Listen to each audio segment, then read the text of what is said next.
Почнете од почеток со Бони Сала.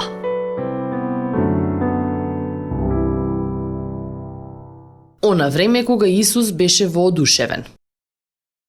А кога Исус го чу тоа, се зачуди и им рече на оние кои го следеа: Вистина ви велам, во никого во Израел не најдов толкава вера.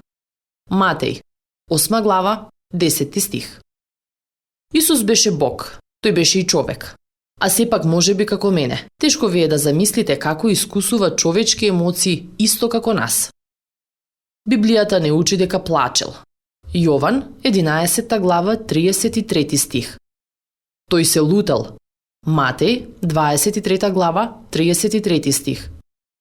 И тој искусувал сочувство. Матеј, 9 глава, од 20 до 22 стих.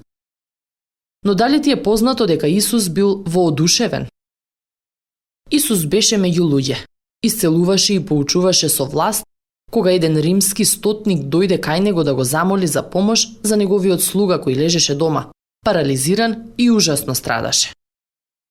За разлика од религиските луѓе од тоа време, толпите на кои им зборуваше Исус ја препознаа разликата во Исус.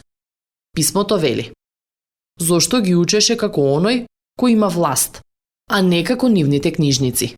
Матеј, 7 глава, 25 стих. На сличен начин, овој војувач го препозна авторитетот и препозна дека Исус го поседуваше. Кога Исус го праша: да дојдам да го исцелам твојот слуга. Матеј, 8 глава, 7 стих. Човекот одговори: само кажи збор и мојот слуга ќе биде исцелен. 8 глава, 8 стих.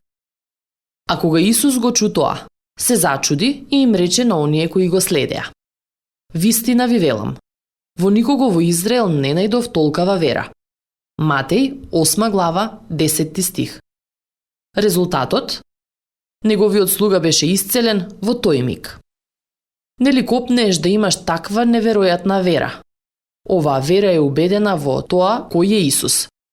Оваа вера значи дека едноставната молитва им става крај на грижата и преокупираноста со секој проблем во мојот живот. Исусе, верувам, помогни ми да го надминам моето неверие. Марко, 9 глава, 24 стих. Порасни неверојатна вера во мене. Се молам денес. Следевте еден момент на рефлексија од Бони Сала. Почнете од почеток со Бони Сала.